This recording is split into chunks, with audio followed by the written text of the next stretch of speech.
Transmitter device activated. Coordinates set for Earth 2. Hello and welcome to the Earth 2 podcast, the show that navigates the pre-crisis DC Comics multiverse and explores the legacy of their Golden Age characters through the Silver and Bronze Ages of comics. I'm Steve Higgins. And I'm David Steele. Welcome back. Thank you for joining us, and welcome back to the show, Steve Higgins. Steve, how are you? I'm doing wonderful today, and thank you for having me back. No, it's a pleasure. I'm happy to be filling in for Peter while he's still on the mend. Hopefully he'll be back and recording very soon. Yep, listeners, we're recording this episode on the 12th of January. I saw Peter yesterday. He's definitely on the mend. He's looking a lot brighter than he was the last time I saw him. But he's still not quite up to full strength with his voice. So Steve and I are recording this episode, which at this point won't be out for a month and a half or something. Maybe a bit longer, actually.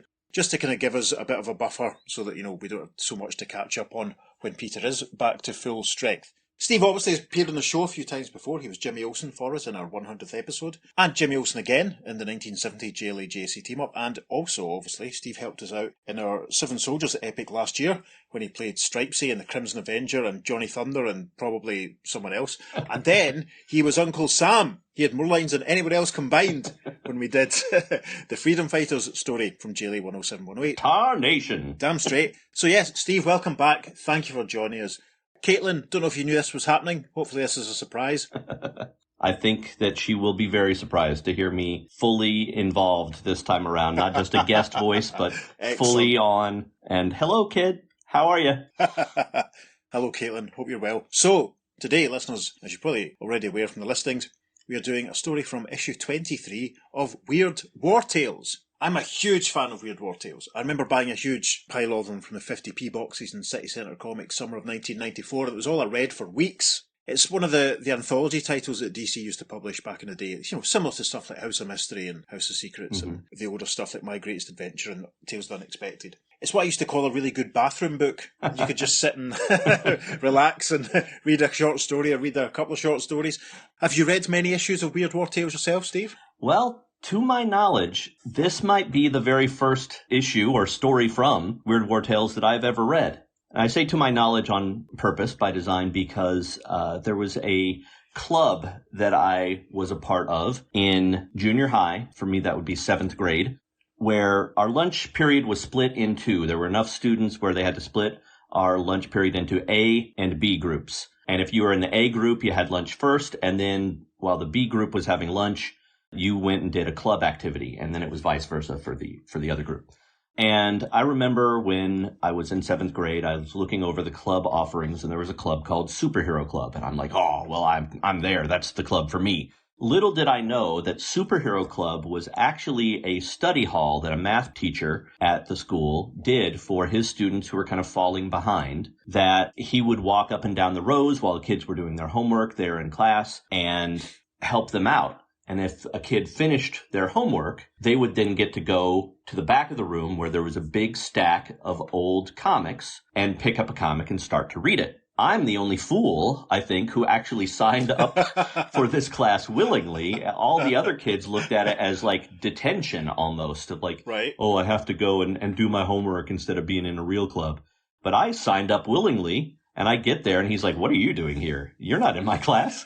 I'm here to read the comics, sir. And amongst all those comics, it's called Superhero Club, but I don't really remember that many superhero comics in there. It was really a lot of DC anthology titles. I remember it being a lot of House of Secrets and Mystery. Mm-hmm. I don't really remember if there were any Weird War Tales amongst them, but I imagine there must have been. Sure. But I really don't have any memory of it at all. Long story short, this story is the first story in my memory that I've ever read of Weird War Tales. Wowza. It's a red letter day indeed.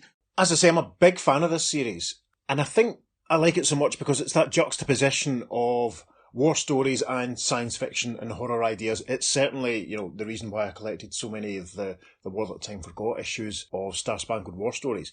Out of all the DC anthology titles, it's certainly the one I've collected the most issues of. I reckon about 15 or so, maybe slightly more than that, issues away from a full set. Steve very kindly has picked a few up for me recently, because some issues I don't think made it over to the UK, but Steve's been able to pick a few up, and some Unknown Soldiers and some Star Spangled War stories for me recently. Much cheaper over there than it would be to get them over here. And obviously I still have to reimburse Steve for that, which I'll do shortly.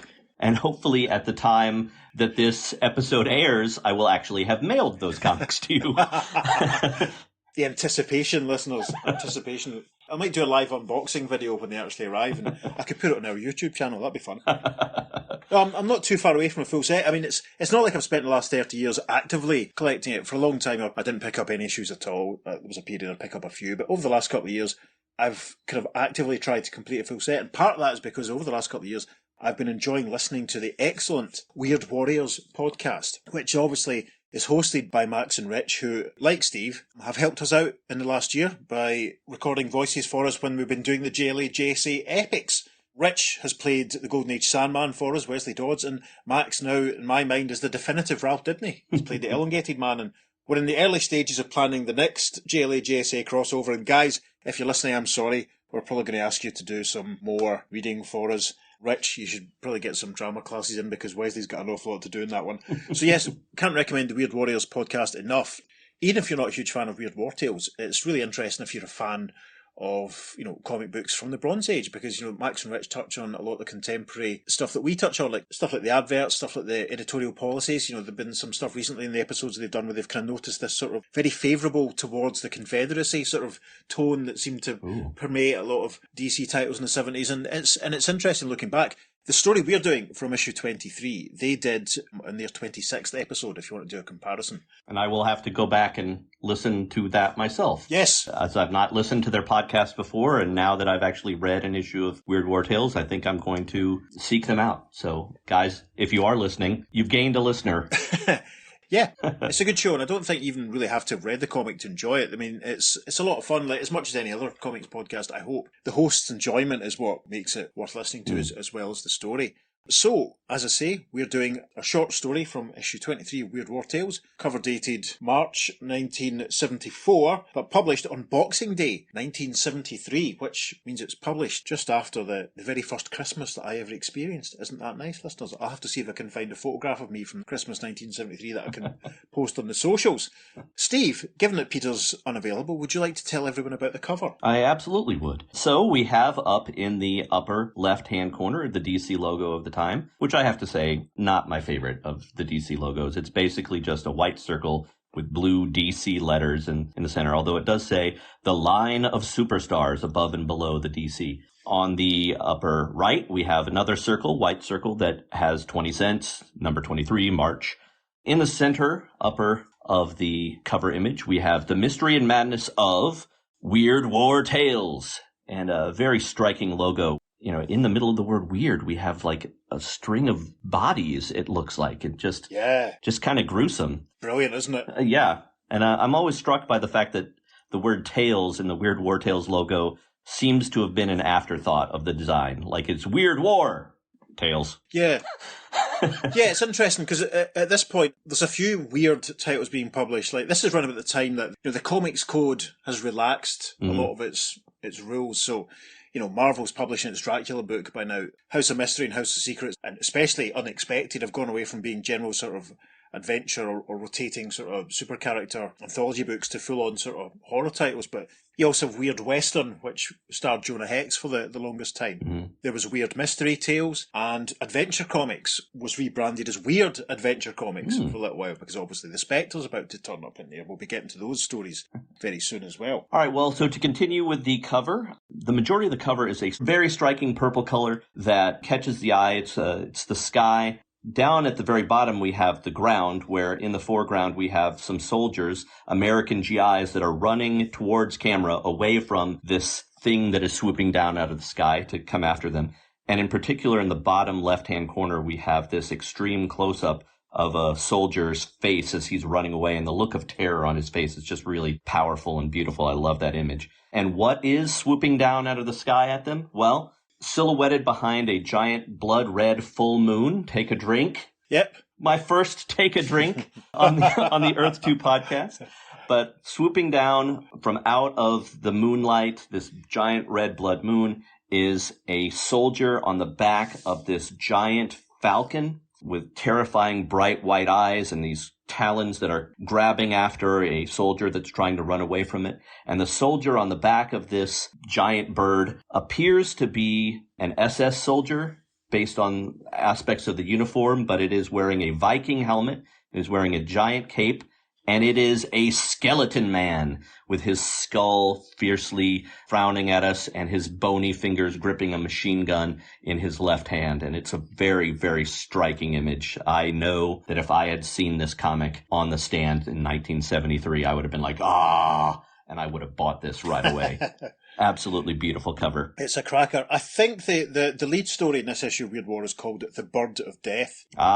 Makes sense. Nothing replicating the events of this cover actually happened in the story. Bit of a Defenders cover, as I always say. Of course. Listeners, if you haven't done so already, go and buy a copy of Defenders issue 39 and read it and then look at the cover. But it's a very, very effective cover. I'm obviously going to pick out some issues of Weird War Tales to post a little cover gallery on the socials, and this is a beast. It really is. The covers are often the best thing about this series. I mean, it's the same with all the mystery books, especially the Neil Adams covers for House of Mystery and House of Secrets. They're stunning. DC should just publish a book of the covers of these sort of series. It would sell like your proverbials. It's a cracker. I look forward to it popping up as our profile picture. So, the story that we are covering, buried deeper into the comic, it's a short story, so we'll see how long it takes us to get through. We have an opening panel, quite a large panel, takes up the full left-hand side of the opening page. It's an aerial shot of an island. In the middle of the ocean, we can see some birds flying overhead, and can see a little detail of what looks like a little shack at the top of the island, a little structure. And there's a couple of jagged speech bubbles, which are obviously indicating the fact that a conversation is taking place across the radio. The first voice can be heard saying, HQ to radar station Gamma. Any sightings to report, Kelly? Yeah, a spaceship from Mars, a flock of Goonie birds, and General MacArthur flying a very high kite. Panel 2 cuts to inside this little structure, and we see Corporal Kelly, kind of auburn hair, hint of a moustache, sat operating his radio equipment, speaking to his microphone, as after the gag about General MacArthur, the other voice replies, Cut the wisecracks, Kelly. War's a serious business. Well, what did you expect me to spot on this godforsaken island? Quit bugging me. I'll report anything unusual. Panel 3, obviously, some little time has passed because Corporal Kelly sat on his bunk. We can see some of the detailing. It's not the nicest place. Bare walls. There's an oil lamp on a table in front of him. Box of supplies. And he's sitting, fiddling with a can of beans, as he says to himself. I joined the army to see some action, and where do I wind up? Watching a lot of stupid blips and dying of heartburn from these crummy sea ration cans. And then he screams. Yeah! As he's suddenly surrounded by a swirling red, orange, yellow vortex of weird shapes and lights, and he starts to dissolve. And the next panel, we're greeted by the sight of a couple of decapitated skulls, and one of them, our host for the story, says, The lonely GI, craving the excitement of combat, had all but resigned himself to death from boredom, until fate suddenly cast him into Corporal Kelly's Private War.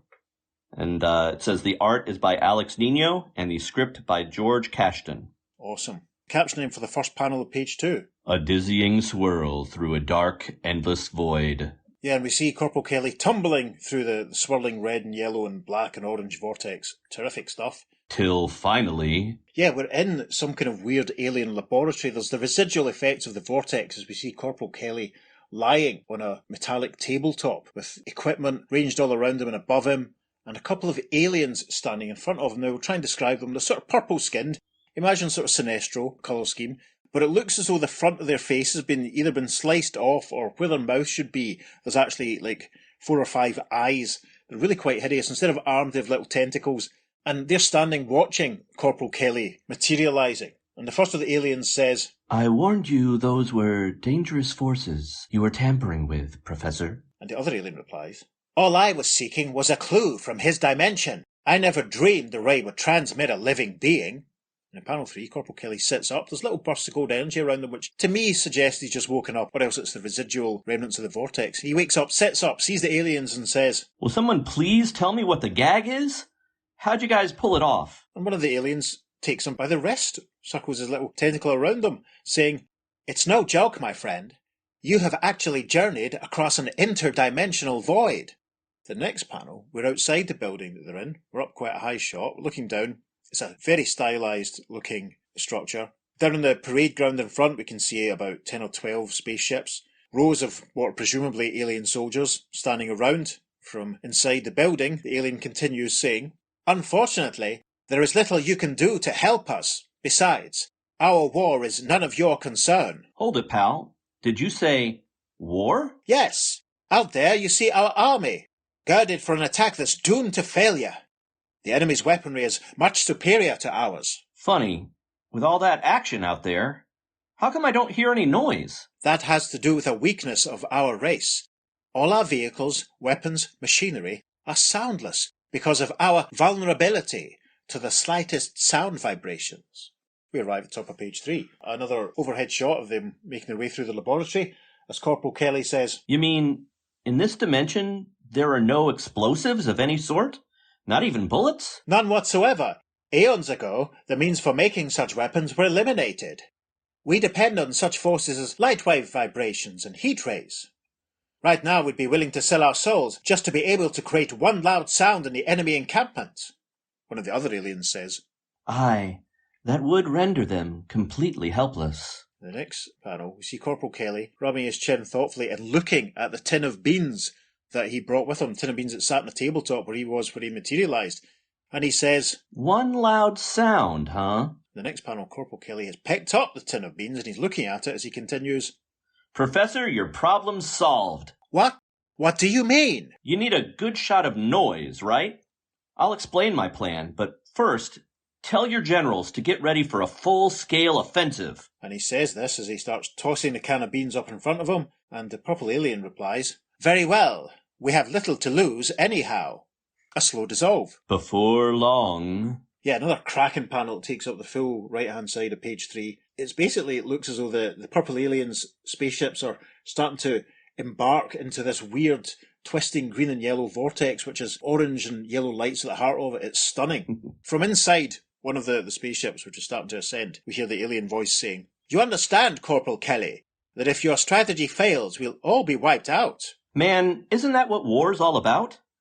Don't worry. As long as your sharpshooters have good aim, you'll make it. Caption for the first panel on page 4. Meanwhile, in the enemy command post... Yes, we get our first sight of the enemy aliens. They're sort of pale green, a very cheesy peas sort of colour. From the back it looks as though they've got weird black beetle haircuts, but you get some other looks at them. They have one eye in the top of their forehead and weird mouths with disjointed teeth, and again, similar sort of tentacle type things, and they're also in their laboratory or a control sort of section in this first panel of page 4. And the first alien is saying, There is no doubt about it, General. They're sending their entire army at us. The general replies saying, "The fools! Don't they know it's suicide? I offered them peaceful surrender and they refused. Now they must suffer the consequences. Radio, all units for a full-scale attack." Yes, General. And we see some of the green aliens standing as another green alien operates some equipment in front of him. There's a touch of the Kirby Fantastic Fours to a lot of the tech in this story, but we'll come back to that. The caption then for panel 3 of page 4. But as the army moves into position... Yeah, we seem to be in the heart of the vortex that the purple alien ships flew into, and we can see one purple ship making its manoeuvres, and falling away from it, there's a little canister on the end of a parachute. That's interesting. From inside the purple spaceship, we can hear the voice of one of the aliens saying, Food? In a sealed container? How is that going to save our forces? "I have no idea. Our orders are simply to eject the container and get as far away as possible," comes the reply. The caption for the next panel then reads, In the same moment... Yes, we're back with the green aliens, and one of them appears to be operating some kind of large gun. It's a brilliant panel. There might be room for it in the socials, there might not be. But it seems to be unleashing this giant, radiating, circular, oddly patterned wave of red energy. And as the alien fires the gun, he says, That's it! Concentrate all the heat on that floating can! And the caption for the next panel reads, Swiftly, generated by the fiery heat, the pressure builds and builds until... Yes. Now, we did laugh the first time we read through here, because there is a massive Splat! sound effect. And what appears to be the can of beans exploding.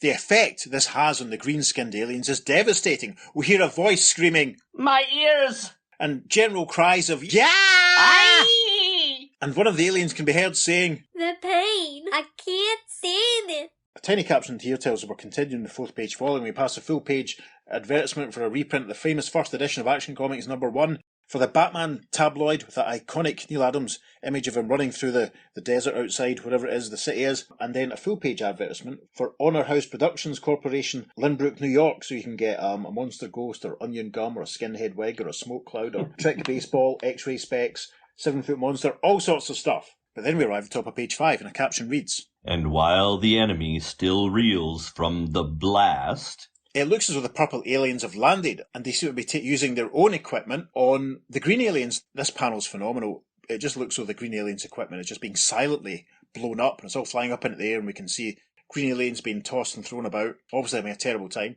We see Corporal Kelly standing amidst the purple aliens, and he says, "Yahoo!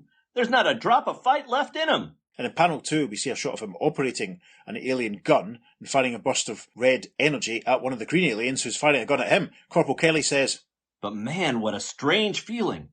All these weapons going off in dead silence." Gosh, there's another slow dissolve. The caption for panel 3 of page 5 reads, "Within minutes after the silent battle has ended..." Yes, we can see a couple of green aliens and Corporal Kelly and his purple alien pals sat at either side of a table. One of the green aliens seems to have some kind of screen in front of him, and it's obvious that a conversation is taking place.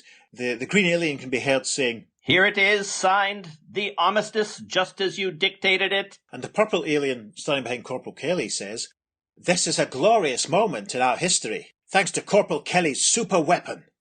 And we have another slow dissolve. Later, back in the laboratory, Corporal Kelly is stretched out on the tabletop of the device that brought him through to this other dimension. The yellow and orange energy is starting to build. It's clear he's about to be sent home. And a very sad-looking purple alien can be seen saying, "Farewell, Corporal Kelly. Our gratitude goes with you." "Forget it, guys. It's me who should be thanking you." And the final panel of page 5, once again we see Corporal Kelly tumbling through the vortex of weird shapes and lights as he thinks, "They gave me a war to fight in. That's more than I can say for Uncle Sam's army." We arrive at the top of page 6. In the first panel we see Corporal Kelly seemingly asleep in front of his radio equipment, and a hand on his right shoulder rousing him from his slumber and a voice saying, "Wake up, Kelly." Corporal Kelly sort of blinks himself awake and says, "Huh?" Then he looks round, sees another officer standing in front of him in panel 2, and he says, Hi, Captain. You'll never guess what just happened to me." "No need to guess, Kelly. You were asleep at your post." Panel 3, we get a close-up of this captain. We can see behind him a daily calendar which reads the 7th, 1941, presumably December, because the captain says, "And while you slept, your radar screen was picking up a Japanese air mission that just destroyed our fleet at Pearl Harbor. You alone could have alerted us." "You mean we've finally gone to war?" "The war's already over for you, Kelly. Your criminal laxity has cost too many lives to go unpunished." The next panel, we see Corporal Kelly being led from the structure by this military policeman, a couple of other soldiers standing around. Kelly says, "Captain, no! You got it all wrong. I wasn't sleeping. I was spirited off to another dimension." "Keep that talk up, Kelly. Maybe the court-martial will let you off on an insanity plea." As he's led off, we get another slow dissolve to the final panel of the story, which is a close-up of a skull with a horrible bloodshot red eye in the socket. And our horror host signs off saying, "Corporal Kelly spent the rest of his days in a military insane asylum, still protesting his innocence, and wondering if maybe the whole thing wasn't just a dream after all." And a small caption reads, End. Well then.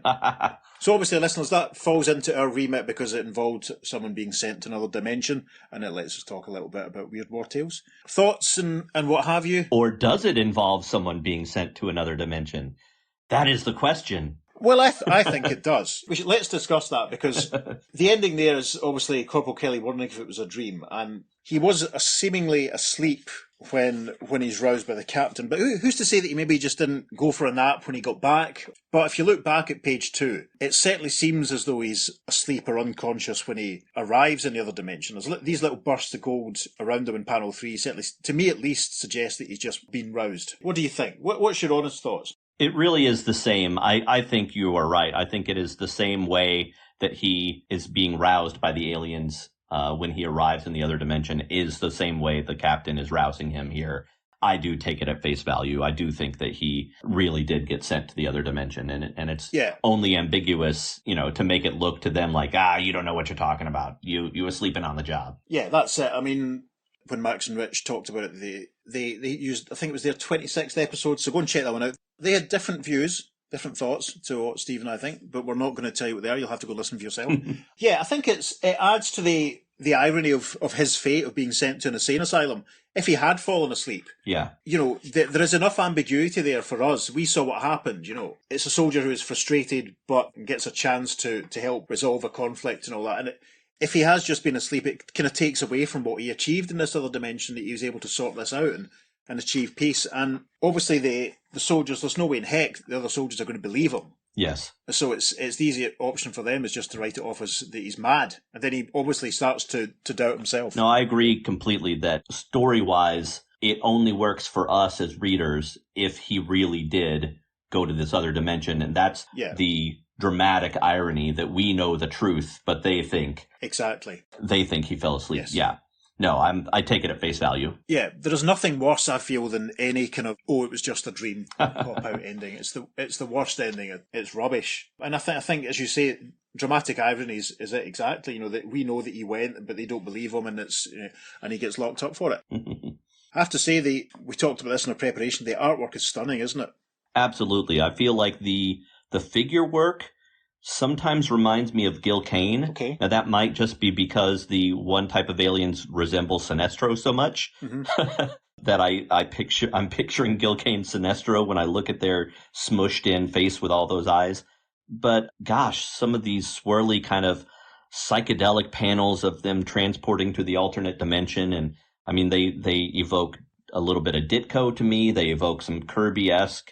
I'm thinking of, in Fantastic Four number 51, This Man, This Monster, when they start exploring the other dimension that Reed sends him and the fake Ben Grimm to, man, it's like full of these swirls and popping things, and it's just beautiful. And that's really what I'm thinking of here, what it's reminiscent to me of. I really like Alex Nino's art. I don't know that I've come across it in the past, but he's a name that I'm going to try to research some more because this art is stunning. Yeah. Well, see, around this time, he'd been drawing the Captain Fear strip, which had been in Adventure Comics. If you remember the issues of Adventure Comics we did a few months ago, the short Vigilante stories. Oh, yeah. With the Adventurers Club and all that sort of stuff taking place.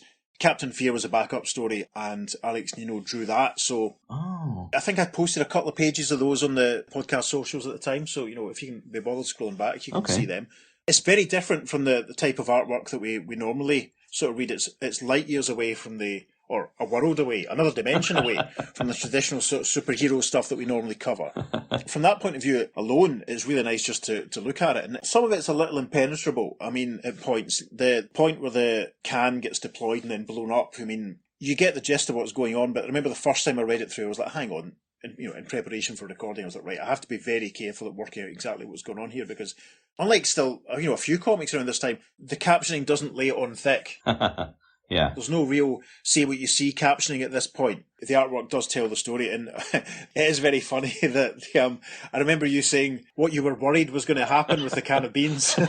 Yes, I did for a minute think that he was going to eat the beans, and it was going to be, flatulence would save the day somehow. That would have been outstanding as he positions his backside in front of an alien microphone and the purple aliens cover their ears, and he lets rip. Oh. No, this is about as lowbrow. I bet Peter is shaking his head as he has to edit this. Apologies, Peter. No, it's a good story, and I think the type of story you get in Weird War Tales is quite variable. It's quite often you get these sort of short ones with a little twist in the tail. The big twist here obviously is that Corporal Kelly could have alerted the American forces to Japan's intentions and prevented Pearl Harbor. But then what would the All-Star Squadron have had to do? So we don't know which Earth this is taking place on, but All-Star Squadron's in the future for us. It's an interesting one. It's a bit Twilight Zone-y. It's a bit... Yeah. You can imagine a Twilight Zone episode doing this exactly. Absolutely. There's lots of that sort of story in this book, in all the anthology books, to be honest. It's quite a good one, and it gives us, I say, a rare chance to dip into this series. We have at least one other Weird War Tales issue that we'll be returning to, but that's quite a way off in the future. And we'll see what happens when we get to that one. Anything else before we... Yeah, two different thoughts. One, there's a short Alan Moore story that he did before Watchmen while he was kind of working for DC early on. I believe it's reprinted in an anthology of his shorts that he did that includes that brilliant Batman annual that he did, and also included, at least in my edition, for The Man Who Has Everything, the Superman annual. But the Green Lantern story is from Tales of the Green Lantern Corps, and a Green Lantern gets sent into a sector where it is so dark, there's so much of a lack of light in this sector that she's not sure how she's going to choose a Green Lantern when they can't see color. And she has to then devise a way that the power ring is going to be focused on sound rather than light. Okay. And so the elements of this story that dealt with the aliens having a sensitivity to sound kind of evoked that Alan Moore story to me. Obviously, that Alan Moore story is in the future, and so I didn't know if maybe this is a comic that he read at some point. Sure. That might have inspired him. Who knows? But then the other thing that, again, I was struck knowing you so well, that you didn't jump to this conclusion yourself, was, we've got a soldier who's transported to another world, who's disheartened by how his part in the war has gone, and now he gets to fight a war in another world. And that is so John Carter. It really is, isn't it? Yeah, I know. I'm astonished that I didn't pick up on it either. I think if he'd made friends with an alien-style dog and been very successful with a beautiful alien princess, it might have been more. No, but you're right. Absolutely. It's very similar to, or indeed, Ulysses Paxton from Fighting Man or Mastermind. I think it's Mastermind. One of the later books. You're right. It's incredibly that well used, Edgar Rice Burroughs' device of a military man being transported elsewhere and rising and succeeding in a way that he wasn't to quite the same heights that he did in his home plane of existence. You're absolutely right. It's ridiculous that I didn't think of that, to be honest. Even the title, Corporal Kelly's Private War, it's in that trope, essentially. Absolutely. Poor Corporal Kelly. All being well, we might have had a cameo from our pal Kelly during this. We'll see if that's happened. You'll know by now. You may be able to tell. So, shall we move on to the letters page that dealt with this issue? Absolutely. Now, this is from issue 28. It's only a half page of letters this time, unfortunately, which is a shame. Under the final panel of another story, which actually looks really quite interesting and quite scary. I might have to go back and dig that one out, or else listen to the Weird Warriors episode again. So, from issue 28 and APO Weird War Tales, the first letter goes like this. Dear Joe, Weird War Tales number 23 was a rather mediocre issue as far as stories were concerned. Bird of Death by Albano and Alcala was corny, but art-wise, it was Alcala's show alone. Corporal Kelly's Private War was proof to me that Cashton is not all that great, but it also proved that Nino is a great artist. His exaggerated style is perfectly way out. I hope he continues to work for your magazines for a long time. Now about the Day After Doomsday series, I always enjoyed it when it was in Giordano's magazines, and I hope it continues. I always enjoy a little science fiction in your magazines. And that letter was from Craig Ledbetter, Houston, Texas. Now, Joe Orlando's response here is hilarious, where he says, we're going to omit our answers to your letters this month in order to fit more letters onto this abbreviated page. Take it away, readers. And so the next letter reads, Dear Joe, man, what a trip. That Corporal Kelly's Private War was a terrific tale. Alex Nino's art is superb, and colouring was so good that it highlighted the whole job. Cashtan's script wasn't bad either, and then A Day After Doomsday treat. What a wonderful issue for a science fiction fan. Bird of Death was rather uninspiring, but the art was good, and I suppose it wasn't a bad treatment of the theme, but the idea is just so old. More originality next time, please, and that's from Robert Dans, Lexington, Kentucky. The next letter? Dear Joe, Bird of Death was a pretty good weird story, but it didn't hold up on the war side too well. Still, the art was very good, and the scripting wasn't too wordy, so all in all, no complaints. The back feature was great in both departments, though. George Cashton somehow made a science fiction-oriented story into a very military thriller. The twist was very novel, and art, of course, was nothing less than spectacular. And that one was from Sam Franklin, San Diego, California. So that's good.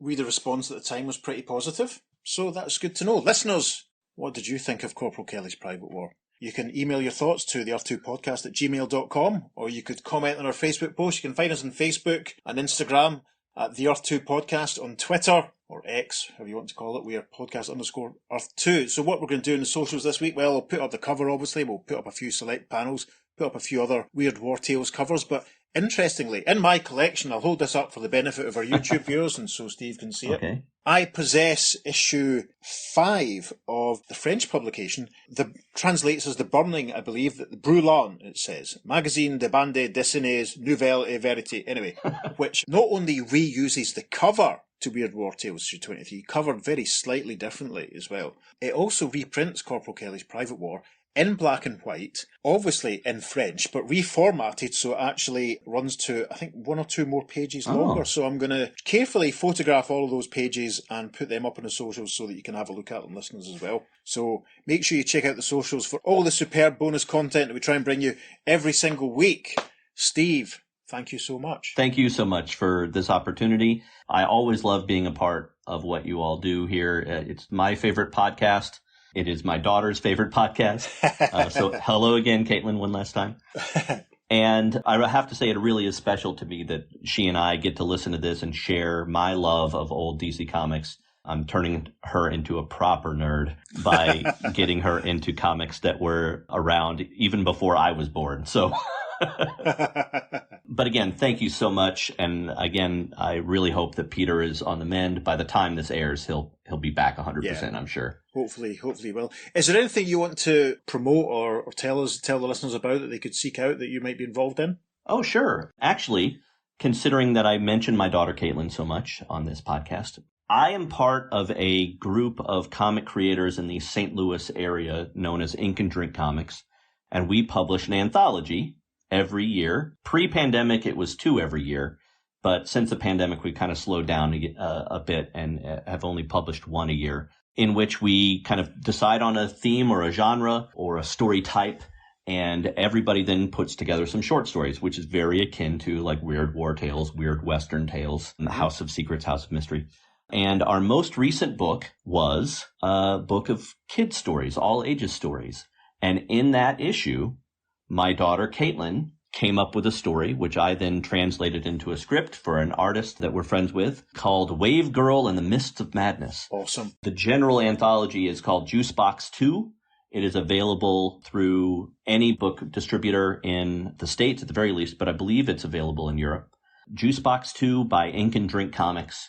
And so if you search on whatever website you might use to purchase books, or, if you go into a brick and mortar, if you ask them to order it, it is kind of print on demand. So it might say that it's out of stock. But if you say, well, just order it for me anyway, it will magically be in stock all of a sudden. And so, yeah, that's what I would plug. Juicebox 2 by Ink and Drink Comics, featuring a story that was created by my daughter and that I scripted, and then my friend Elizabeth did the art on, and she brought it to life for us. Awesome. Hopefully you'll send me a copy of that when you send me my Unknown Soldiers and Weird War Tales and what have you. I have it on the stack, and it is personalized to you by Caitlin, so... Awesome. Right, cool. Well, on that bombshell, listeners, I can't remember what we've got scheduled for next week. You'll have to join us and find out. I've been David Steele. And I've been Steve Higgins, filling in for Peter Watson. And we'll see you next week on... The Earth 2 Podcast. Transmatter Cube activated. Return coordinates set for Earth Prime. The first voice can be heard saying, HQ to radar gamma... Oh, got that completely wrong. It's a good start. HQ to radar... I got it wrong again. I'm sorry, Pete. Try it again. 3rd time's a charm.